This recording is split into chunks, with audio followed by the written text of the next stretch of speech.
आज की कहानी का शीर्षक है बेटी बहू एक समान। माँ, मैं बहुत थक गई हूँ घर संभालते संभालते। यहाँ मेरी थकान किसी को नज़र नहीं आती। कुछ दिन आराम करना चाहती हूँ। सोच रही हूँ कि कुछ दिनों के लिए अपने मायके आ जाऊँ। आते हुए अपने बच्चों को भी साथ ले आऊँगी। वे वहीं से स्कूल चले जाएंगे। आखिर एक ही शहर में ससुराल और मायका होने का कुछ तो फायदा मिले। नम्रता ने फोन पर अपनी माँ से कहा।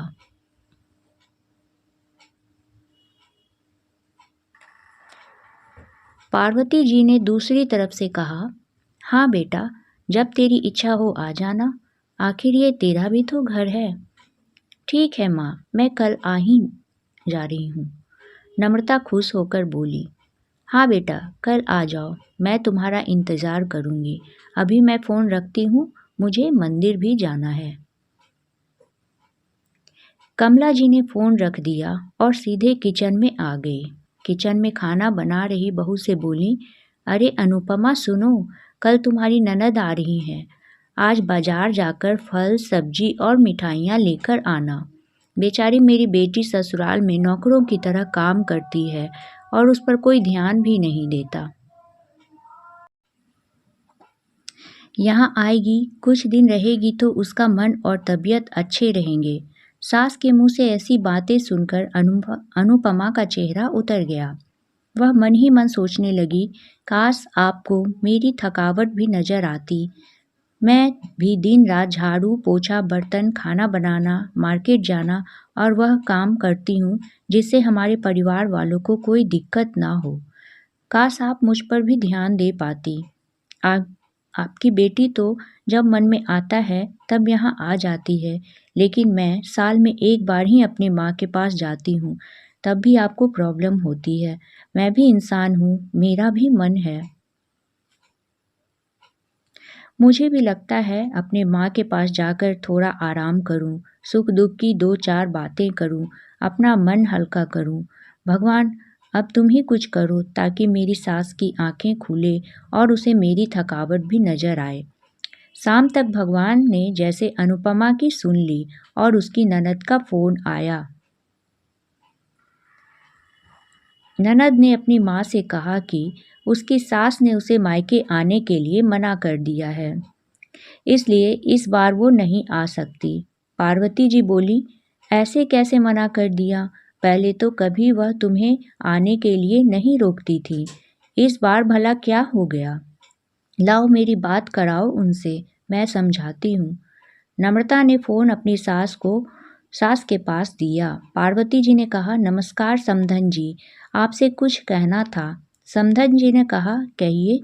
दरअसल नम्रता कल त्योहार है, इसलिए अपने मायके आना चाहती है। अगर आप उसे भेज दें तो अच्छा रहेगा। नम्रता की सास ने कहा, देखिए समधन जी, आपकी बेटी मायके जा सकती है, इस बात के लिए हमें उसे कभी नहीं रोका और इस बात से हमें कोई प्रॉब्लम भी नहीं है। कुछ दिनों पहले मैं अपने रिश्तेदार के शादी में गई थी। वहाँ आपकी बहू अनुपमा की माता जी से मिलने का मौका मिला। उनसे गपशप करने के दौरान उनकी बातों से पता चला कि अनुपमा को साल में एक बार ही अपने मायके जाने का मौका मिलता है और वह भी बहुत कम समय के लिए।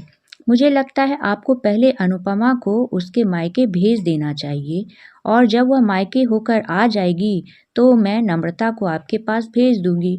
एक बहुत ज़रूरी बात जो मुझे लगता है आपको समझ लेनी चाहिए कि आपको अपनी बहू को भी बेटी की तरह या बेटी को से भी ज़्यादा प्यार करना चाहिए। उसे भी मायके जाने की इच्छा होती होगी। हो सकता है नम्रता के वहाँ आने से उसकी आवभगत करने के लिए आप उसे अपने मायके नहीं भेजती होंगी, या फिर वह आपसे कुछ कहने से अभी डरती हो।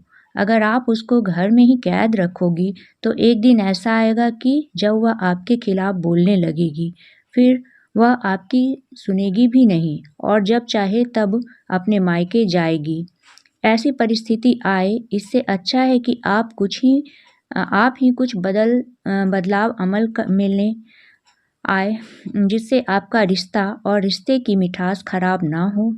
पार्वती जी को अपने समधन की हर एक शब्द में सच्चाई नजर आई। उन्हें महसूस हुआ कि वो सही कह रही हैं। बेटी के प्यार में अंधे होकर कभी भी अपने बहू के मन का विचार नहीं किया।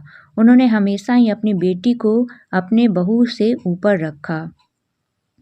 दूसरी तरफ नम्रता भी अपने भाभी के बारे में हो रही इस सब बातचीत को सुन रही थी। उसने भी रियलाइज़ किया कि वो ठीक कह रही हैं। वह भी अपनी भाभी से ठीक से बात नहीं करती थी और जब जब वह अपने मायके जाती है तो भाभी थोड़ी उदास रहती है।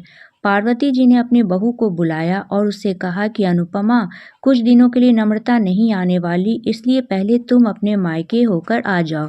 यह सुनते ही अनुपमा का चेहरा खिल गया, क्योंकि उसकी सास के सामने से उसे अपने मायके जाने के लिए कहा था। अगले दिन अनुपमा अपने मायके गई और इस बार 1-2 दिन नहीं, पूरे हफ्ते भर रहकर आई। अपने माँ-बाप से, अपने रिश्तेदारों से मिलकर आई और जब वह लौटकर आई तो उसका चेहरा खिला हुआ था, उसकी आँखों में चमक थी। अनुपमा के आने के बाद नम्रता भी अपने मायके आई और इस बार वो खुद सामने से अपनी भाभी से खुशी-खुशी मिली और अच्छे से बात की। नम्रता ने अपनी माँ से बात करके उन्हें भी अच्छे से समझने में मदद की कि वे कहीं न कहीं अनुपमा के साथ गलत व्यवहार कर रहे थे। दूसरी तरफ अनुपमा अपने ससुराल वालों के बदले रवैये से बहुत खुश थी। अब वह खुशी-खुशी सबका ध्यान रखती, हर काम प्यार से करती। वह ध्यान रखती कि कोई भी ऐसी बात या काम ना करे जिससे घर में तनाव का माहौल पैदा हो।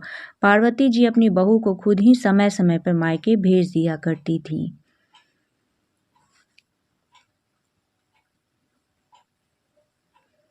एक छोटे से बदलाव ने सास, बहू, भाभी, ननद के बीच कड़वाहट को दूर कर दिया और रिश्ते को और भी ज़्यादा मीठा और मजबूत कर दिया। थैंक यू फ्रेंड्स, इस वीडियो को पूरा सुनने के लिए। Please like and subscribe. Thank you very much.